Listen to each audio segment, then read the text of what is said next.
Hello. तो आज हम देखेंगे फंडामेंटल्स ऑफ एक्सटेंशन एजुकेशन के ये पार्ट।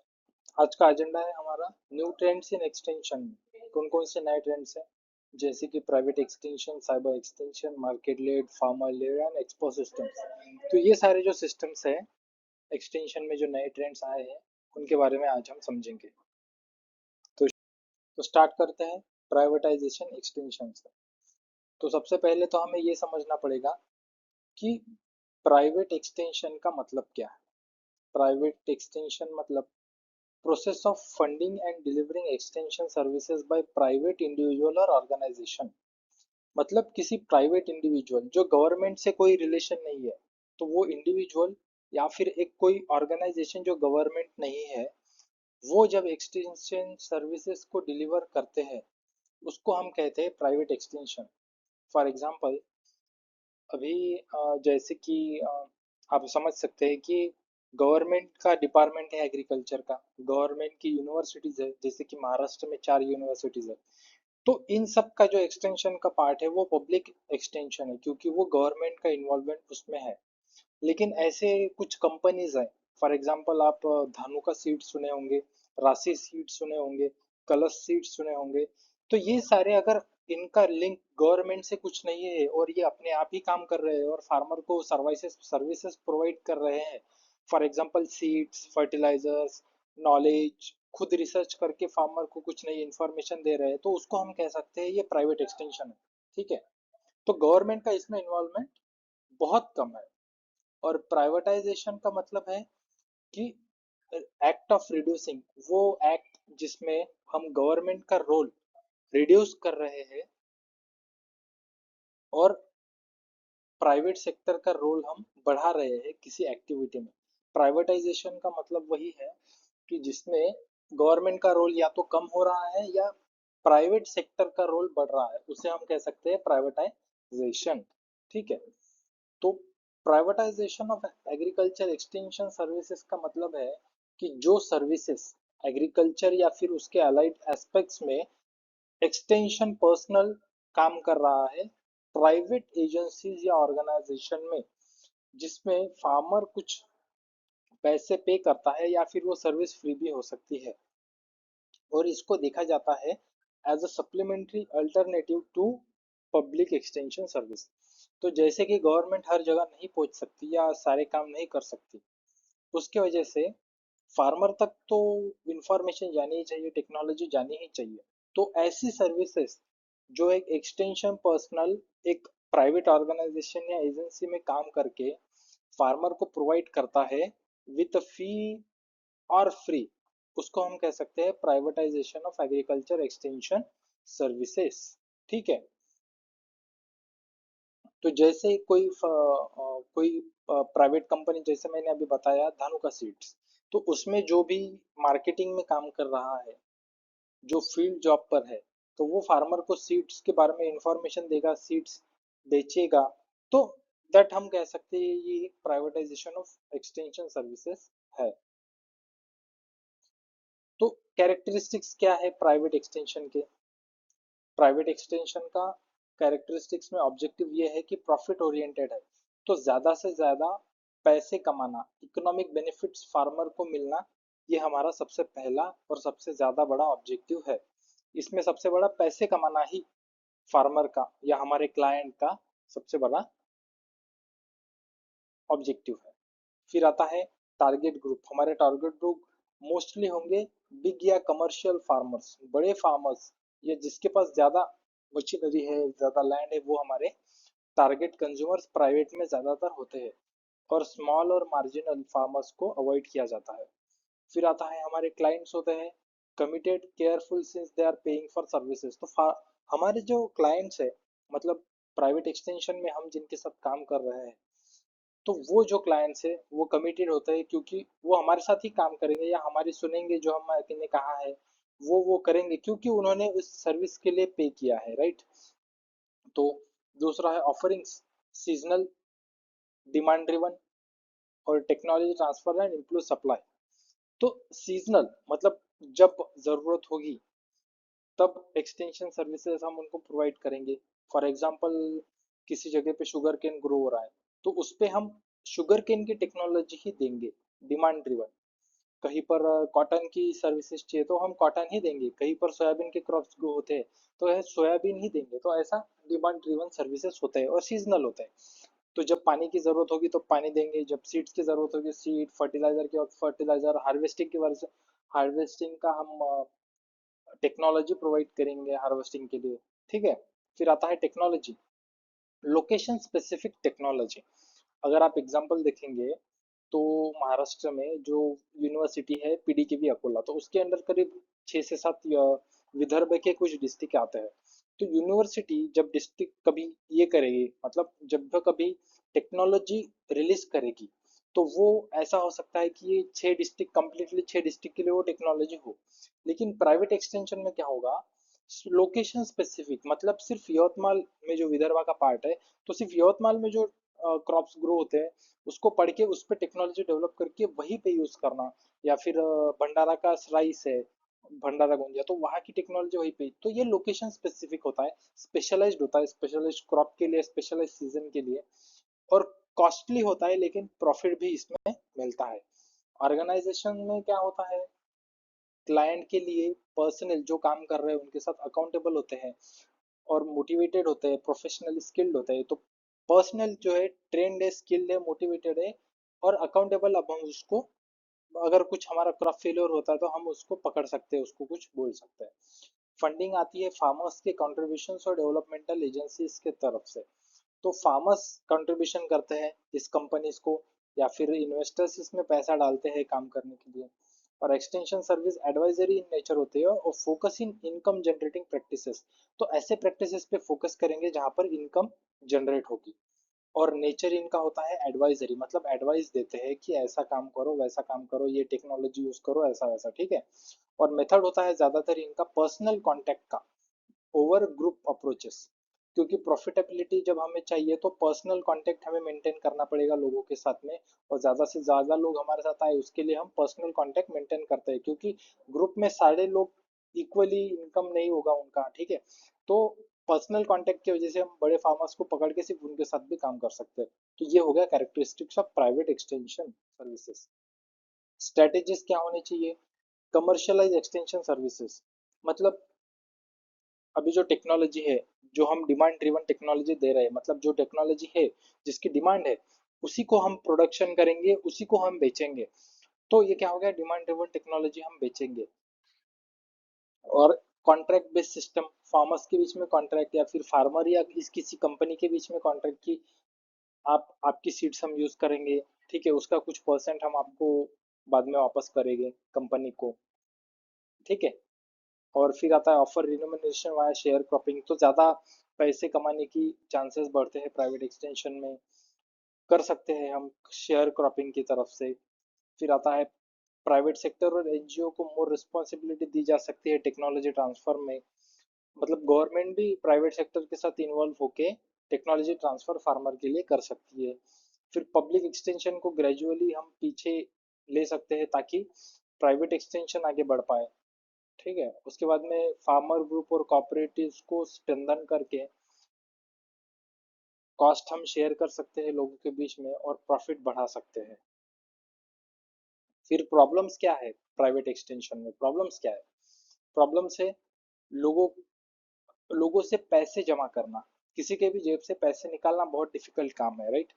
तो हम कैसे किसी को अपनी सर्विस के लिए फीस देने के लिए मजबूर कर पाए, तो वो है, फार्मर की पेइंग कैपेसिटी बहुत कम होती है, क्योंकि फार्मर की इनकम उतनी नहीं है तो वो पैसे नहीं पे कर पाता सर्विसेज के लिए। ठीक है। उसके बाद में डोंट मीट, अब अगर रिजल्ट जो, अगर हमारे अभी कोई किसी फार्मर ने हमें ये सीड दिया, सॉरी, किसी कंपनी के एक्सटेंशन एजेंट ने हमें ये सीड दिया कि ये सीड यूज करो और उसमें अच्छा आपको प्रॉफिट मिलेगा, अच्छा प्रोडक्शन मिलेगा, और कुछ हम एक्सपेक्टेशन लेके चलते हैं कि इतना प्रोडक्शन मिलेगा, लेकिन अगर वो नहीं मिला तो फिर उसके बाद में वो फार्मर फिर से वो सीड नहीं लगाए, वो टेक्नोलॉजी यूज नहीं करेगा, है ना। सस्टेबिलिटी इसमें इग्नोर होती है क्योंकि फोकस हमारा कहाँ पर होता है, ज्यादा से ज्यादा इनकम पे। तो अगर इनकम हमको ज्यादा से ज्यादा चाहिए तो जो रिसोर्सेस हमारे पास है, वाटर, लैंड, उसको हम एक्सप्लॉइट कर सकते हैं, उसका गलत इस्तेमाल कर सकते हैं, ज्यादा केमिकल यूज करके, ज्यादा पानी यूज करके, वेस्ट करके हम क्रॉप ग्रो कर सकते हैं, जिसमें सस्टेनेबिलिटी इग्नोर होती है। सस्टेनेबिलिटी का मतलब यही होता है कि हमारी जो जरूरत है हमारे जनरेशन की, उसको पूरा करना, और रिसोर्सेज को ऐसे यूज करना कि फ्यूचर जनरेशन को रिसोर्सेज कम ना पड़े। रिसोर्सेज जैसे वाटर, लैंड, सॉइल, एयर, ये कम ना पड़े। पेड़, ये सारी चीजें हम इस तरीके से यूज करें ताकि हमारी भी जरूरत पूरी हो और फ्यूचर को भी कम ना पड़े। तो ये हो गया सस्टेनेबिलिटी। तो फोकस ऑन बिग फार्मर्स पे ये ज्यादा फोकस करती है, स्मॉल फार्मर पे नहीं करते। ये एक प्रॉब्लम है, क्योंकि ज्यादातर इंडिया में देखेंगे तो आप फार्मर, स्मॉल फार्मर्स बहुत ज्यादा है। और एजुकेशन और ह्यूमन रिसोर्स डेवलपमेंट पे ज्यादा फोकस नहीं करता प्राइवेट इंस्टीट्यूशन। और फ्लो ऑफ इंफॉर्मेशन फार्मर के अंदर बहुत कम है। मतलब इंफॉर्मेशन अगर एक फार्मर को दूसरे फार्मर तक पहुंचने में बहुत ज्यादा कम होगा, क्योंकि फार्मर, स्मॉल फार्मर्स ज्यादा है और स्मॉल फार्मर्स ही इन्वॉल्व नहीं हो रहे, तो बिग फार्मर्स एक दूसरे के साथ इंफॉर्मेशन शेयर करने में थोड़ा हिचकिचाएंगे। अब आता है साइबर एक्सटेंशन या ई एक्सटेंशन। साइबर एक्सटेंशन वो एक्सटेंशन है जिसमें हम एग्रीकल्चर डेवलपमेंट के लिए इंफॉर्मेशन एंड कम्युनिकेशन टेक्नोलॉजी को यूज करते हैं। मतलब ICT को अगर हम यूज कर रहे हैं एक्सटेंशन में, तो उसको हम कह सकते हैं साइबर एक्सटेंशन। ठीक है। और ये साइबर स्पेस पे होता है। साइबर स्पेस मतलब क्या है? साइबर स्पेस एक इमेजिनरी स्पेस है, एक इमेजिनरी जगह है जहां पर कंप्यूटर्स का नेटवर्क बना है, ऑनलाइन, टेलीकॉम जिसे हम कहते हैं। ठीक है। सिंपल शब्द में अगर साइबर एक्सटेंशन को समझना है, तो साइबर एक्सटेंशन क्या है? एक्सटेंशन जिसमें हम ICT, information and communication technology को यूज कर रहे हैं, बस वही है साइबर एक्सटेंशन। उसका ही दूसरा नाम है ई एक्सटेंशन। ई एक्सटेंशन को डिफाइन क्या करते हैं हम? Use of electronic technologies to enhance face to face and paper based transactions. तो जो फेस टू फेस फार्मर के बीच में, फार्मर के बीच में, या फार्मर साइंटिस्ट के बीच में, फार्मर एक्सटेंशन एजेंट के बीच में जो भी कांटेक्ट है, अगर उसमें हम कोई भी इलेक्ट्रॉनिक टेक्नोलॉजी ला देते हैं, तो उसको हम ई एक्सटेंशन कह सकते हैं। फॉर एग्जांपल, एक फार्मर अपने फार्म में क्या डिसीज आया, पेस्ट आया, वो शेयर कर रहा है उसके मोबाइल के थ्रू व्हाट्सएप ग्रुप में किसी दूसरे फार्मर पे, उसके साथ एक ग्रुप पे, तो उसे हम कह सकते हैं ई एक्सटेंशन। ठीक है। हाँ। तो ये टेक्नोलॉजी सिंपली टेली कॉन्फ्रेंसेस हो सकते हैं, या फिर विकी विकीपीडिया या फिर ब्लॉग्स भी हो सकते हैं। और ये अब आजकल वीडियोस ऑल सब ये सारी चीजें आ गई है। तो साइबर एक्सटेंशन को हम ई एक्सटेंशन भी कहते हैं, और इसको डिफाइन किया जा सकता है एक्सटेंशन ओवर साइबर स्पेस, बस इतना भी ठीक है। फिर आता है what are the tools of cyber extension. Cyber extension वही एक्सटेंशन है जो साइबर स्पेस पे है। तो जो भी इंटरनेट, जिस भी टूल्स पे हम इंटरनेट यूज कर सकते हैं, उसको हम टूल्स ऑफ साइबर एक्सटेंशन कहेंगे। जैसे ईमेल, एक्सपर्ट सिस्टम हम आगे भी आगे पढ़ेंगे। फिर इंटरनेट ब्राउजिंग, ऑनलाइन जो भी आप कर रहे हैं, वीडियो कॉन्फ्रेंसिंग अगर वीडियो पे बात कर रहे हैं, कॉल सेंटर्स, किसान call centre, AgroStar call centre, या फिर सैटेलाइट कम्युनिकेशन नेटवर्क्स। जैसे सैटेलाइट कम्युनिकेशन के थ्रू हम वेदर फोरकास्टिंग करते हैं, तो वो भी आ गया। न्यूज एंड डिस्कशन ग्रुप, तो टीवी पे न्यूज आती है, रेडियो पे न्यूज आती है, मोबाइल पे न्यूज आती है। तो ये सारी चीजें जिसमें भी हम इंफॉर्मेशन टेक्नोलॉजी को यूज कर रहे हैं, ICT को, उसे हम कह सकते हैं टूल ऑफ साइबर एक्सटेंशन। तो ये हो गया सारे साइबर एक्सटेंशन का पार्ट। अब हम समझेंगे मार्केट लेड एक्सटेंशन। ठीक है। तो पहले अगर आप देखेंगे हमारे भारत में, हमने सबसे पहले तो self reliance food security achieve कर ली। मतलब हम इतना प्रोड्यूस कर सकते हैं कि हमारे देश का हम पेट भर सके। ठीक है। तो ये कहाँ पे फोकस था इसका? इसका फोकस था प्रोडक्शन पर। लेकिन अब फोकस शिफ्ट हो रहा है from production to market oriented extension. मतलब पहले कौन सा एक्सटेंशन था? प्रोडक्शन ओरिएंटेड था। मतलब ज्यादा से ज्यादा प्रोडक्शन कैसे हो। ठीक है। लेकिन अब जब हमने फूड सिक्योरिटी, मतलब हमारा पेट भर रहा है, देश का पेट भर रहा है, ठीक है, फूड सिक्योरिटी अचीव कर लिए, तो हमें और कैसे फार्मर का इनकम बढ़ाने की जरूरत है। रिन्यूमरेटिव प्राइसेस फार्मर के लिए इनकम बढ़ाने की बहुत ज्यादा जरूरत है, क्योंकि फार्मर गरीब पे गरीब होता जा रहा है, राइट। तो अब उसके लिए क्या कर सकते हैं? उसके लिए आया है नया farmer led extension, market led extension. तो मार्केट लेड एक्सटेंशन में क्या होता है? एग्रीकल्चर और इकोनॉमिक्स को कंबाइन करके कैसे फार्मर के लिए बेनिफिशियल बनाया जा सकता है वो हम समझते हैं। जैसे कि फार्मर को अगर मार्केट की नॉलेज हो, ठीक है, किस मार्केट में किस प्रोडक्ट की ज्यादा वैल्यू है, मतलब जैसे ऐसा समझो आम की ज्यादा वैल्यू है किसी पर्टिकुलर सीजन में, तो वो आम ग्रो करे। कैश क्रॉप के साथ जैसे कॉटन, सोयाबीन, तूर, उसके साथ आप दूसरे क्रॉप्स भी ग्रो करें, मूंग, सोयाबीन, सॉरी, मूंग, उसके बाद में उर्द बीन, ये सारे अलग अलग क्रॉप, लेग्यूम्स, पल्सेस। तो इससे क्या होगा, प्लस इसी के साथ फॉर एग्जांपल अगर आप मैंगो का कुछ कर रहे हैं, मैंगो प्रोडक्शन ले रहे हैं, तो मार्केट में अगर डिमांड है मैंगो जूस की, तो आप वैल्यू ऐड कर सकते हैं उसमें, तो वैल्यू एडिशन भी आ गया। तो मार्केट की जानकारी लेकर उसके बेसिस पे मार्केट में जो डिमांड है वैसा प्रोडक्ट बनाकर मार्केट में बेचने को हम कहते हैं मार्केट ओरिएंटेड एक्सटेंशन या मार्केट लेड एक्सटेंशन। की गोल्स है इसके, रिसर्च एक्सटेंशन और फार्मर के बीच में जो लिंकेज है वो अच्छी स्ट्रांग बनाना। उसके बाद में मार्केट लिंकेजेस को फार्मर के साथ स्ट्रांग करना यूजिंग इंफॉर्मेशन टेक्नोलॉजी और इलेक्ट्रॉनिक मीडिया। और मार्केट इंफॉर्मेशन को newspaper, radio, TV, websites, email, notices के थ्रू फार्मर तक पहुंचाना, दूर से दूर के फार्मर तक पहुंचाना, ये मार्केट लेड एक्सटेंशन का एक की गोल है। अब रोल क्या है एक्सटेंशन प्रोफेशनल का मार्केट लेड एक्सटेंशन में, वो क्या कर सकता है, स्वॉट एनालिसिस करता है, जैसे strength, weakness, opportunity and threats. Strength, S का मतलब स्ट्रेंथ, डब्ल्यू का मतलब वीकनेस, ओ का मतलब अपॉर्चुनिटीज, टी का मतलब थ्रेट्स। तो मार्केट की ये एनालिसिस जब हम करेंगे कि फार्मर की स्ट्रेंथ क्या है, वीकनेस क्या है, कौन से क्रॉप वो ग्रो कर सकता है, कौन से नहीं कर सकता, और अपॉर्चुनिटीज मतलब मार्केट में वो अपॉर्चुनिटी है या नहीं, ठीक है, और थ्रेट क्या है मतलब रिस्क कितने हैं। तो ये सारी चीजें एक्सटेंशन वर्कर पढ़कर मार्केट फार्मर को समझा सकता है। फिर फार्मर इंटरेस्ट ग्रुप बना सकते हैं हम, जिसमें फार्मर साथ में काम करेंगे और एडवाइस दे सकते हैं फार्मर को, प्रोडक्ट कैसे प्लान करे, कौन सा प्रोडक्ट उगाना है, कौन सा प्रोडक्ट बनाना है, प्रोडक्शन कैसे करे, फिर उसके बाद में पोस्ट हार्वेस्ट हैंडल कैसे करे। क्योंकि ज्यादातर पोस्ट हार्वेस्ट में लॉसेस बहुत ज्यादा होता है, मतलब हार्वेस्ट होने के बाद में लॉसेस हमारे एग्रीकल्चर में ये एक प्रॉब्लम सबसे बड़ी है कि हमारे गुड्स जो है, हमारे प्रोडक्ट्स जो है एग्रीकल्चर के हाईली पेरिशेबल है, मतलब जल्दी से जल्दी उनको बेच कर यूज करना पड़ता है वरना वो खराब हो जाता है।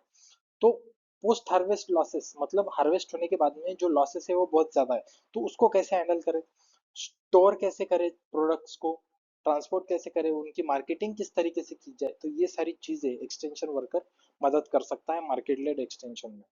फिर कम्युनिकेशन और नेगोशिएशन स्किल्स फार्मर के बीच में बिल्ड कर सकते हैं हम, मार्केट इंटेलिजेंस जैसे कि इंटरनेट और मीडिया के थ्रू यूज करके हम फार्मर को समझा सकते हैं, तो ये सारी चीजें हम कर सकते हैं। तो मार्केट लेड एक्सटेंशन में समझने के लिए हमें मार्केट चेन समझना पड़ेगा, एग्रीकल्चर मार्केटिंग चेन समझना पड़ेगा, उसमें कैसे स्टेजेस होते हैं, ये सब चीजें हमें समझने पड़ेगी। तो उसमें क्या आता है, असेंबली मतलब कमोडिटी बायर्स, जैसे कि ग्रेन्स, मिल्क, कॉटन, एग्स, कौन है ये, इन्हें समझना। फिर उसके बाद में वो समझ गए कि कौन हमारा प्रोडक्ट ले सकता है, खरीद सकता है, उसको समझना। उसके बाद में ट्रांसपोर्ट करना, जैसे ट्रक, रेलवे या एयरलाइन, किसके थ्रू हमें ट्रांसपोर्ट करना है, क्योंकि उसमें भी हमारा कॉस्ट आएगा। स्टोरेज कहाँ करना है, वेयर हाउस, कोल्ड स्टोरेज, कौन से टाइप का स्टोरेज करना है आपको।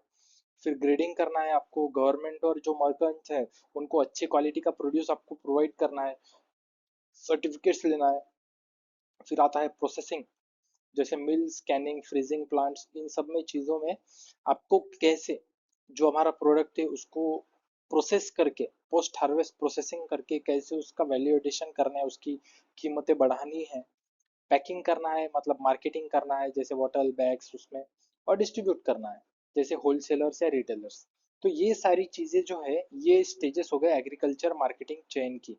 तो इस सारी चीज़ों में आपको जानकारी होनी चाहिए कि मार्केट लेड एक्सटेंशन में ये सारी चीज़ों की जानकारी होना और ये फैसिलिटीज होना बहुत ज़्यादा ज़रूरी है। तो ये सारी चीज़ें आई होप कि आपको समझा होगा। फिर चैलेंजिंग क्या आता है एग्रीकल्चर मार्केटिंग में, चैलेंजिंग ये है कि मार्केट बहुत बड़ा है, बहुत स्कैटर्ड है, उसकी इंफॉर्मेशन बहुत कम है हमारे पास, उसके बाद में इंफ्रास्ट्रक्चर मार्केट की बहुत कम है, ठीक है। फिर आता है प्राइवेट ट्रेड, मतलब ज़्यादा से ज़्यादा 80 मोर देन 80% जो एग्रीकल्चर का मार्केट है वो प्राइवेट इंडस्ट्री ही इन्वॉल्व है उसमें, ठीक है। डायरेक्ट फार्मर कंज्यूमर, मतलब जो प्रोड्यूस कर रहा है फार्मर और जो कंज्यूम कर रहा है कंज्यूमर, उसके बीच में लिंकेज, उसके बीच में डायरेक्ट कांटेक्ट बहुत कम है। इसकी वजह से जो है फार्मर को पैसे बहुत कम मिलते हैं उसके प्रोड्यूस के, और कंज्यूमर को बहुत ज्यादा पैसा चुकाना पड़ता है उसके फार्मर के प्रोड्यूस का, क्योंकि जो प्राइवेट ट्रेड है, जो बीच में लोग हैं ना मिडल मैन, वो बहुत ज्यादा पैसे खाता है। और पोस्ट हार्वेस्ट लॉसेस सबसे ज्यादा है, जैसे कि 30% फ्रूट एंड वेजिटेबल्स में है, 7% ग्रेन में है और 10% स्पाइसेस में है। उसके बाद में मार्केट रिस्क बहुत ज्यादा है, प्राइसेस फ्लक्चुएशन होते रहते हैं, प्राइसेस कम ज्यादा होते ही रहते हैं एग्रीकल्चर प्रोड्यूस के। तो एक स्टेबल एमएसपी तो है, लेकिन फिर भी एमएसपी भी नहीं मिल पाता है लोगों को, मिनिमम सपोर्ट प्राइस, ठीक है। तो वो भी एक आता है मार्केट रिस्क में, क्योंकि प्राइसेस बहुत ज्यादा चेंज होते रहते हैं। स्टोरेज कॉस्ट बहुत ज्यादा है, risk of spoilage as agriculture producer really very perishable, so risk of spoilage is really high, storage cost बहुत से, ट्रांसपोर्ट कॉस्ट बहुत है, तो बहुत सारे प्रॉब्लम्स आते हैं। ग्रेडिंग एंड स्टैंडर्डाइजेशन, तो प्राइस इफिशियंसी जो है वो किस पे डिपेंड करती है कि आपका प्रोड्यूस कैसा है। तो प्रोड्यूस अगर कम ज़्यादा क्वालिटी का रहा तो उसकी वजह से प्राइजेस भी चेंज होते रहते हैं, और ग्रेडिंग और स्टैंडर्डाइजेशन की सिस्टम उतनी अच्छी है नहीं, ठीक है। फिर प्रोसेसिंग और वैल्यू एडिशन बहुत ज़्यादा डिफिकल्ट है, क्योंकि प्रॉफिटेबिलिटी को इंक्रीज करने के लिए हमें एक कंज्यूमर रेडी प्रोडक्ट बनाना पड़ेगा, और वो प्रोडक्ट बनाने के लिए इंफ्रास्ट्रक्चर चाहिए, जो कि एग्रीकल्चर मार्केटिंग एग्रीकल्चर में हमारे पास बहुत कम है। अपॉर्चुनिटीज भी है इसमें, ऐसा नहीं कि चैलेंजेस ही अपॉर्चुनिटीज, जैसे मार्केट और प्रोसेसर्स और फार्मर्स के साथ लिंक बनाना हम कर सकते हैं, उसके तरह से हम इनकम बढ़ा सकते हैं फार्मर की, और लॉस को कम कर सकते हैं। फिर आता है यूज ऑफ आईसीटी को यूज करके, मास मीडिया फार्मर ग्रुप्स को यूज करके हम पार्टिसिपेशन लोगों का मार्केट में बढ़ा सकते हैं। अब पढ़ते हैं फार्मर लेड एक्सटेंशन। अभी हमने पढ़ा था इससे पहले मार्केट लेड एक्सटेंशन, अब हम पढ़ेंगे farmer led extension. Farmer led extension का सीधा सीधा मतलब यह है कि फार्मर को एज ए लीडर या फिर एक्सटेंशन इज हम यूज करेंगे, ताकि टेक्नोलॉजी को शेयर किया जा सके और प्रोडक्शन को बढ़ाया जा सके। फार्मर लीडर्स को एज ए एक्सटेंशन हम यूज करेंगे टेक्नोलॉजीज और प्रोडक्शन को बढ़ाने के लिए। फॉर एग्जाम्पल, एक विलेज में 10 लोग हैं, 10 फार्मर्स है, उसमें से एक जो है बहुत ज्यादा एक्टिव है, तो आप उनको पहचानेंगे कि लीडर्स कौन है, उनको समझेंगे, उनको आपके ट्रेनिंग में ट्रेनिंग देंगे आप ऑन फार्मिंग, और उसके बाद में वो टेक्नोलॉजी यूज करके फिर दूसरे फार्मर्स को दिखाएगा अगले साल कि उसने टेक्नोलॉजी यूज करके प्रोडक्शन बढ़ाया है। तो दूसरे फार्मर्स भी उस टेक्नोलॉजी को यूज करने के लिए मोटिवेट होंगे। तो वो हो गया फार्मर लेड एक्सटेंशन, जिसमें फोकस हम फार्मर को एज अ लीडर बनाकर गांव में यूज करते हैं, ठीक है। तो फार्मर्स को डेमोन्स्ट्रेट किया जाता है और एक्सपीरियंस किया जाता है। जैसे आप इस फोटो में देख सकते हैं, एक फार्मर दूसरे फार्मर्स को इंफॉर्मेशन दे रहा है, ठीक है। तो यही, तो फार्मर ही खुद डेमोन्स्ट्रेट करेगा और उसका एक्सपीरियंस शेयर करेगा दूसरे फार्मर्स के साथ through method demonstration. Method demonstration मतलब ये जो आदमी है, ये फार्मर, वो खुद करके देखेगा, उसमें कितने बेनिफिट हुए फिर वो फार्मर खुद देखेंगे। तो इसमें जो है लर्निंग बाय डूइंग प्रिंसिपल होता है, मतलब सीखेंगे कैसे, खुद करके सीखेंगे, उसको हम कहते हैं मेथड डेमोन्स्ट्रेशन। इसमें और एक डेमोन्स्ट्रेशन आता है जिसमें रिजल्ट डेमोन्स्ट्रेशन आता है, जिसमें फार्मर रिजल्ट, जो मेथड है, नई टेक्नोलॉजी है, नए सीड्स है, उसको देखता है कि सच में लर्निंग बाय सीइंग, मतलब उसका प्रिंसिपल है learning by seeing result demonstration का, जिसमें देखकर रिजल्ट आपको समझता है कि ये टेक्नोलॉजी अच्छी है। मेथड डेमोन्स्ट्रेशन में वो खुद करके देखता है, learning by doing method demonstration, ठीक है। हाँ, तो फार्मर लेड एक्सटेंशन में कौन से दो कंसेप्ट है, दो कंसेप्ट है, फार्म स्कूल और farmer field school. Farm school में क्या है, ऑन फार्म ट्रेनिंग होगी किसकी, सिर्फ प्रोग्रेसिव फार्मर्स की या बड़े फार्मर्स की। तो जो फार्मर्स बहुत ज्यादा अच्छा काम कर रहे हैं फार्मिंग में, बहुत ज्यादा प्रोडक्शन ले रहे हैं, तो उनको हम सिखाएंगे प्रोडक्शन टेक्नोलॉजीज उनके फार्म पर जाकर, सॉरी फार्म या ट्रेनिंग सेंटर्स पर जाकर, ठीक है। फार्मर्स फील्ड स्कूल में क्या होगा, ये फील्ड पे होगा, फार्मर के ग्रुप लर्निंग अप्रोच होगा, मतलब 20 से 25 लोग इसमें होंगे इन्वॉल्व, वहां पर जहां पर खुद फार्मर ऑब्जर्व करेंगे, एक्सपेरिमेंट करेंगे और डिसीजंस बनाएंगे खुद के लिए कि इस फार्म पे हम क्या कर सकते हैं, हमारे फार्म पे हम क्या कर सकते हैं। तो ये हो गया farm school and farmer field school. Farm school का ऑब्जेक्टिव क्या है कि कॉस्ट इफेक्टिव है और फार्म पर ही ट्रेनिंग देंगी एवरी विलेज में, ठीक है। तो इसकी वजह से क्या होगा कि फार्मर अपने ही गांव में रह के, अपने ही खेत में रह के ट्रेनिंग कर पाएगा। दूसरा, इससे प्रोडक्टिविटी बढ़ाना और इनकम बढ़ाना फार्मर की यूजिंग नई टेक्नोलॉजी, ये एक ऑब्जेक्टिव है। उसके बाद में पोटेंशियल, इनकम पोटेंशियल फार्मर का बढ़ाना इरिगेटेड लैंड्स में, ये डेमोन्स्ट्रेट करना फार्मर को, ये भी एक ऑब्जेक्टिव है। तो फार्म स्कूल क्या है? फार्म स्कूल की स्ट्रेटेजी इंप्लीमेंटेशन की क्या है कि 50,000 विलेज बेस्ड फार्म स्कूल्स बनाए जाए प्राइवेट प्लस गवर्नमेंट सपोर्ट के साथ, दोनों मिला के 50,000 विलेज बेस्ड फार्म स्कूल्स बनाए जाए। फार्म स्कूल्स हमने अभी पढ़ा था कि प्रोग्रेसिव फार्मर्स के ही होते हैं फार्म स्कूल, ठीक है।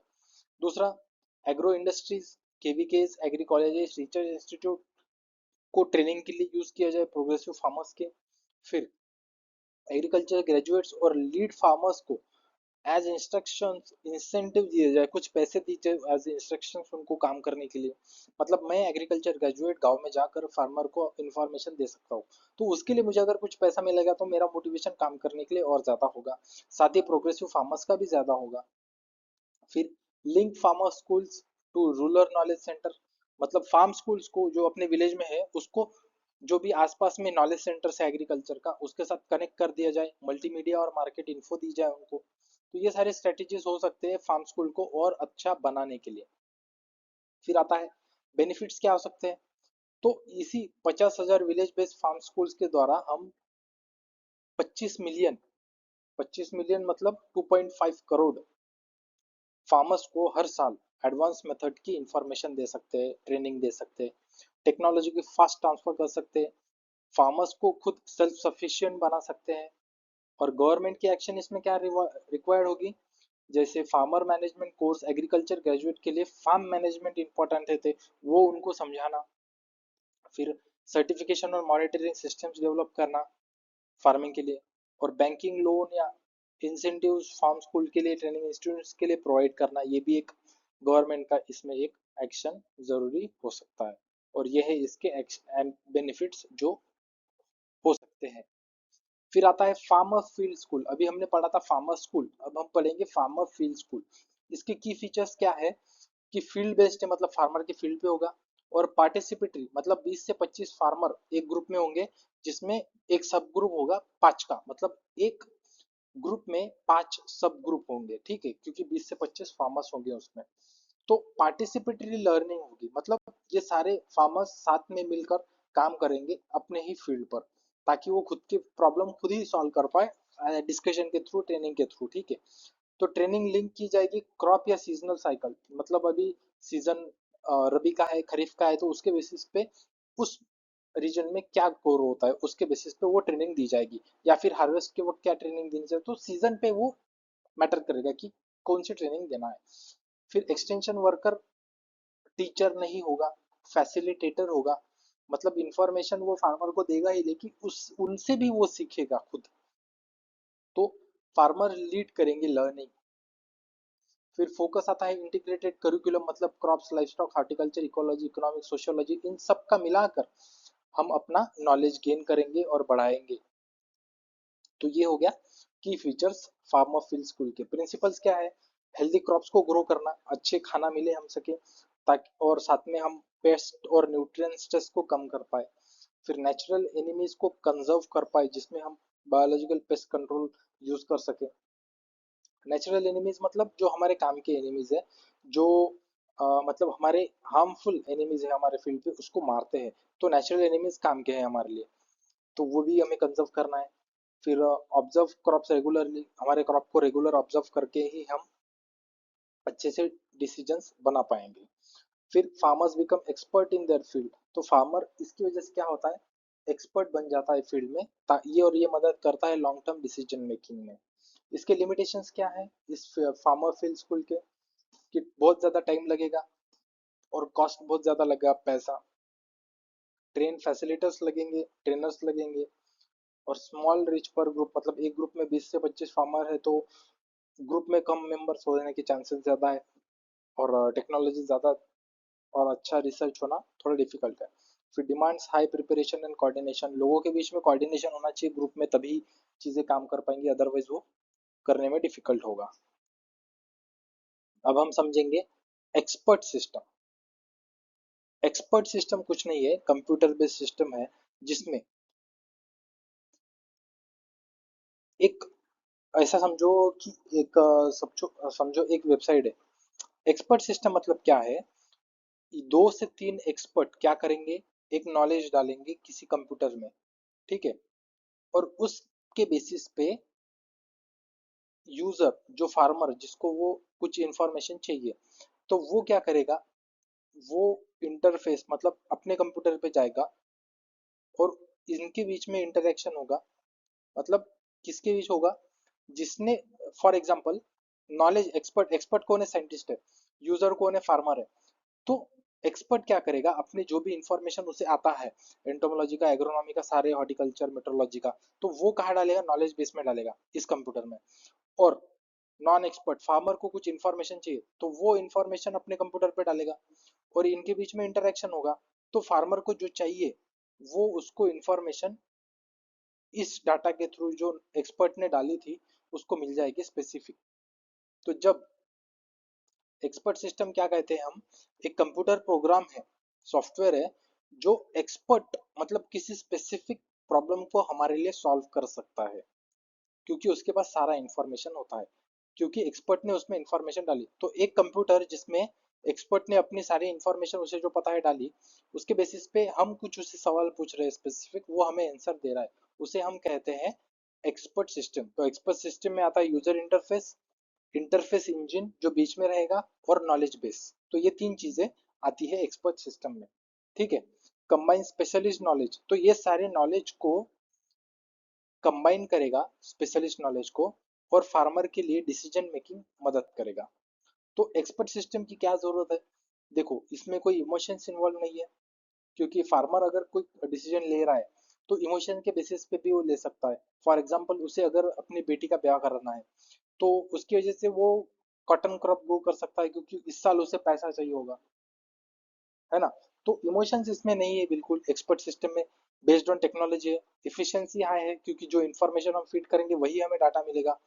एक्सपर्टीज है क्योंकि एक्सपर्ट इन्फॉर्मेशन देंगे हमें, तो एक्सपर्टीज इन दिस डोमेन है। मेमोरी लिमिटेशन कुछ भी नहीं है, कितना भी डाटा हम इसमें सेव कर सकते हैं, रेगुलर अपडेट कर सकते हैं, सिक्योरिटी अच्छी है, और हर फैक्टर को ये कंसिडर करता है। तो ये सारी चीजें, जैसे मार्केट प्राइसेस को भी ये कंसिडर करेगा और उसके बेसिस पे ही हमें इंफॉर्मेशन देगा कि कौन से क्रॉप ग्रो करने हैं, और कौन से क्रॉप में रिस्क कम ज्यादा है, और कौन सा क्रॉप हमें ज्यादा, कौन सी सीड्स हमें ज्यादा, कौन सी वैरायटी हमें ज्यादा प्रोडक्टिविटी और इनकम दे सकती है। तो ये हो गया एक्सपर्ट सिस्टम। कैटेगरीज कौन कौन सी है एक्सपर्ट सिस्टम की, इंटरैक्टिव एक्सपर्ट सिस्टम जिसके साथ हम इंटरैक्ट कर सकते हैं। एबनॉर्मल कंडीशन अगर हमारे फील्ड में कोई है, कोई प्लांट में, तो वो भी हमें बता सकता है। फॉरकास्ट कर सकते हैं, प्रिडिक्शन कर सकते हैं कि वेदर कैसा आ सकता है, ठीक है। डिजाइन और मैनेजमेंट सॉल्यूशंस, क्या मैनेज हो सकते हैं इस पेस्ट का, इस डिसीज का क्या मैनेजमेंट हो सकता है, कंट्रोल कैसे करें इस डिसीज को, इस पेस्ट को स्प्रेड होने से उसको मॉनिटर कैसे करें, और एनालिसिस कैसा करें, रिपोर्ट कैसा करें, मैन्युफैक्चरिंग क्या हो सकती है, मार्केट और ई लर्निंग, ये सारी चीजें जो है एक्सपर्ट सिस्टम के टाइप है। ये ज्यादा इंपॉर्टेंट है नहीं एक्सटेंशन में, but still we have covered through briefly. Expert system के एप्लीकेशन एग्रीकल्चर में क्या क्या हो सकता है, सिंगल पॉइंट डिसीजन, मतलब वेराइटीज, कौन सी एक्टिविटीज, इरिगेशन कब देना है, सोइंग कब करना है, फिर उसके बाद में सोइंग के बाद फर्टिलाइजर डोज कब देना है, पानी कब देना है, इरिगेशन कैसा, ये सारी चीजें हमें डिसीजन लेने में मदद करेगा। फिर इरिगेशन सिस्टम फार्म लेआउट कैसे डिजाइन करना है हमें वो भी बताएगा, स्पेसिंग डिजाइन करना है हमें बताएगा, क्रॉप वेराइटी कौन सी करनी है, फिर मार्केट में कहाँ जाके बेचना है वो बताएगा, क्रॉप पेस्ट डिसीजेस हमें बताएगा, लाइफ स्टॉक के डिसीजेस हमें बताएगा। फिर आएगा फाइनेंशियल अकाउंट्स, हम उसमें टाइप करके बता सकते हैं कि इतना हमें प्रोडक्टिविटी हुई है तो कितना पैसा हमें मिल सकता है, उसके बेसिस पे हम बजट बना सकते हैं। सॉइल टेस्ट प्रिडिक्ट कर सकते हैं कि कैसे एकदम से अगर बहुत ज्यादा बारिश आई, एकदम से बहुत ज्यादा सन हीट आई, तो कैसे हमारे हमारे जो क्रॉप है उनको हम बचा सकते हैं, हमारी प्रोडक्शन साइकिल कैसे होना है, plant protection, nutrition, life stock feeding कैसे, ये साइकिल हमें डिसीजन करने में, ये सारी एप्लीकेशन हम यूज कर सकते हैं, एक्सपर्ट सिस्टम को हम एग्रीकल्चर में यूज कर सकते हैं। तो जनरली एक्सपर्ट सिस्टम आप देखेंगे आज के जो हम यूज कर रहे हैं एआई, वो भी एक एक्सपर्ट सिस्टम ही है, ठीक है। की फीचर्स क्या है, इफ देन रूल्स, अगर ये नहीं हुआ तो फिर क्या, तो ये हमें मदद करेगा। फॉर एग्जाम्पल अगर पेस्ट आया तो क्या करेंगे ये बताएगा, नहीं आया तो क्या करेंगे वो बताएगा, है ना। फिर ग्रुप कम्युनिकेशन में मदद करेगा, सैटेलाइट डाटा को यूज करेगा, मोबाइल कम्युनिकेशन में मदद करेगा। फिर रियल टाइम डिसीजन देगा फार्मर्स को, अभी के अभी रियल टाइम, मतलब वहाँ प्रॉब्लम आई, वहाँ डिसीज आया, उसको कैसे कंट्रोल करना है अभी के अभी बताएगा, अभी के अभी हम उसको यूज करेगा, कर सकते हैं। टाइमली डिसीजन देगा, और डिपेंडेंस फार्मर पे, सॉरी एक्सपर्ट पे कम करेगा, और टाइमली डिसीजन लेने में मदद करेगा, क्योंकि हम डायरेक्ट मोबाइल पे जाके यूज करके एआई को पूछ सकते हैं। और जब हमें किसी एक्सपर्ट से पूछना है तो हमको कॉल करना पड़ेगा, उससे जाके मिलना पड़ेगा, तो दैट इज डिफिकल्ट, राइट। तो मोबाइल पे यूज करना कभी भी आसान है। फिर बेनिफिट्स क्या होंगे, access to expert knowledge any time, कभी भी हमें एक्सपर्ट की नॉलेज ले सकते हैं, ताकि हम इम्प्रूव कर सके प्रोडक्टिविटी, लॉस को कम कर सके, फार्मर की इनकम बढ़ा सके।